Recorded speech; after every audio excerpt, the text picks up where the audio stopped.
Армысыздар ма, құрметті көрермендер. Сонымен бүгін біздер өткен жаңа бір етістіктің шағын өтетін боламыз. Бұл бізде past continuous шағы. Қазақ тілінде past continuous'ты біз созылмалы өткен шақ деп аударамыз. Сонымен қарайық. Сонымен бастайық. Сонымен past continuous шағы қалай қолданамыз немесе қалай жасалынады, соған тоқталайық. Өзіңіз көріп тұрғандарыңыздай past дегеніміз өткен шақ, continuous созылмалы, яғни бұл past simple мен continuous'тың екеуінің қосындысы деп қарауға болады. Past continuous'ты жасау үшін бізге бірінші was және were деген екі көмекші етістік керек. Оған етістікті жалғаймыз және етістікке ing жалғауын жалғаймыз. Қараңыздар. I was working at home when he called me.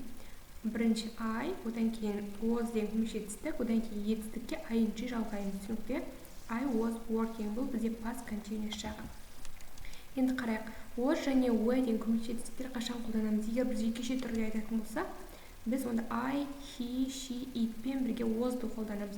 I was working, she was working, he was working, it was working деген секілді. Ал көпше түрде біз were деген көмекші етістікті қолданамыз. You were working, we were working, they were working. Түсінікті? Жекеше түрде was, көпше түрде were. Жалғастырамыз. Енді сұралы сөйлем қалай жасаймыз? Сұралы сөйлем барлық басқа жақтар секілді бірінші көмекші етістікті, одан кейін зат есім, одан кейін етістікті қоямыз. Мысалға, were you sleeping when I called? Бірінші көмекші етістік, were немесе was, одан кейін зат есім, одан кейін етістік ing мен бірге. Түсінікті? Келесі болымсыз сөйлем жасау үшін бізге бұл өте оңай. Жаңа көмекші етістіктің қасына not деген сөзді қоса саламыз. Яғни was not немесе were not. Мысалға, the elevator was not working in the morning. Was not, одан кейін бар етістік ing мен бірге. Түсінікті? Немесе көпше түрде болса, the elevators were not working in the morning деп айтылады. Жалғастырамыз. Енді ең маңызды бөлімге көшейік. Past continuous шағы қашан қолданылады? Бұны қолданудың бірнеше ережелері бар. Бірінші қараңыздар. Көз алдыңызға елестетіп қараңыздар. This is a boy and his name is Ben. Now he's watching TV. It's 6 o'clock now. Бен деген бала, ол қазір теледидар қарап жатыр. Сағат 6 болды. Енді дәл сол күні сағат 4-те, but at 4 o'clock he was swimming. Яғни қазір сағат 6, бірақ осыдан 2 сағат бұрын сағат 4-те ол жүзіп жүрді, бассейнда жүзіп жүрді. Яғни бұл жерде бірінші өткен шақ, 4 деген себебі қазіргі уақыт 6. Екіншіден, сағат 4-те оның жасаған созылмалы іс-әрекетін сипаттау үшін біз past continuous шағын қолданамыз. Түсінікті? He was swimming, яғни сағат 4-те ол жүзумен айналысып жүрді. Жүзу ол бір реттік процесс емес, яғни созылмалы процесс. Соны сипаттау үшін біз past continuous шағын қолданамыз. Түсінікті? Келесі, сонымен қарайық.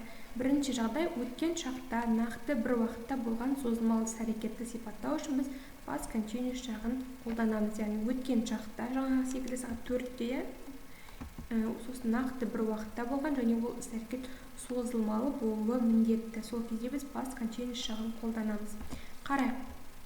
Past continuous шағында мыналар маңызды емес. Бірінші, ол іс-әрекеттің қашан басталғаны, қаншаға созылған және қаншаға жалғасатындығы біз үшін маңызды емес. Түсінікті? Мысалға қараңыздар, past simple мен past continuous'ның айырмашылығы қандай? Бірінші мысал, past continuous'та бізде өткен шақтағы аяқталған іс-әрекетті, бір реттік іс-әрекетті сипаттау үшін қолданамыз. Ал past continuous'ты өткен шақтағы созылмалы іс-әрекетті сипаттау үшін қолданамыз. Мысалы, I went to the shop yesterday. Мен кеше дүкенге бардым. Яғни аяқталған бір реттік іс-әрекеттен кеше дүкенге бардым. Өткен шақта тұр past simple. Ал past continuous'та I was going to the shop when I met Ben. Бенді көрген кезде мен магазинге бара жатырмын. I was going to the shop. Магазинге бара жаттым деген ол процесс бізде созылмалы іс-әрекет. When I met Ben. Мен Бенді кездестірген кезде. Түсінікті? Яғни біз созылмалы іс-әрекетті сипаттау үшін өткен шақтағы past continuous шағын қолданып тұрмыз. Келесі. I was cooking dinner when you called. Сен хабарласқан кезде мен тамақ пісіріп жаттым. Тамақ пісіру бұл да созылмалы процесс, соны сипаттау үшін past continuous шағын қолданып тұрмыз. Келесі, we were driving home when we met him. Біз оны кездестірген кезде біз үйге бара жатырдық. Яғни үйге баратын жолмен жүріп, машинамен кетіп бара жатырған созылмалы процесс екен. Әрі ол өткен шақта тұр. Соны сипаттау үшін біз past continuous шағын қолданып тұрмыз. Екінші жағдай. Өткен шақта екі немесе одан да көп іс-әрекет қатар жүріп жатса, яғни 2-3 созылмалы іс-әрекеттің қатар жүріп жатқан сипаттау үшін біз past continuous шағын қолданамыз. Мысалға, ол жерлерде екі сөйлемді байланыстыру үшін біз while және when деген сөздерді қолданамыз. Яғни қазақ тілінде бұл, орыс тілінде бұл в то время как, яғни бір нәрсе жасалып жатқан кезде деп аударылады.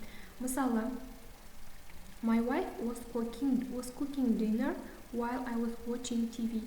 Менің әйелім тамақ пісіріп жатқан кезде, кешкі асты, мен теледидар қарап отырдым. Екеуі созылмалы іс-әрекет, екеуі өткен шақта болған процесс. Түсінікті, My wife was cooking dinner while I was watching TV. Сонымен енді бүгін өткен тақырыпты бір рет қайталап өтейік. Сонымен past continuous дегеніміз ол созылмалы өткен шақ деп аударылады. Оның жасалу жолына тоқталайық. Ол үшін біз was, were деген көмекші етістікке ing жалғау арқылы жасаймыз. Мысалы, I was working. Was біз жекеше түрде қолданамыз, were көпше түрде қолданамыз.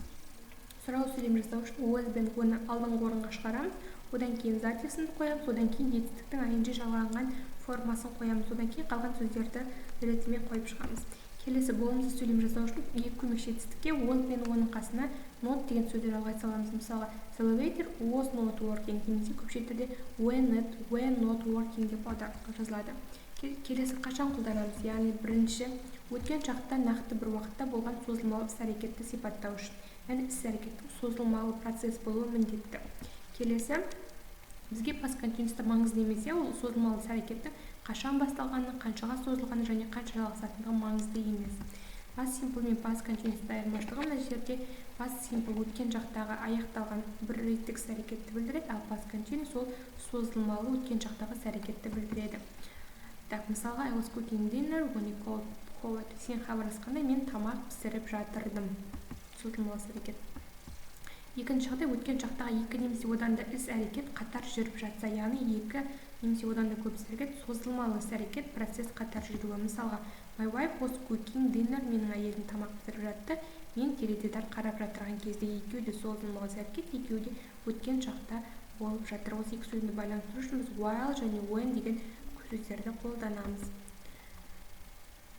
Осымен сабағымыз аяқталды. Үй тапсырмасына көшейік. Үй тапсырма сіздерге ссылкамен өтіп тестті орындау, одан кейін past continuous жағына 5 сөйлем жазып келу. Бізбен бірге болғандарыңызға рахмет, сау болыңыздар.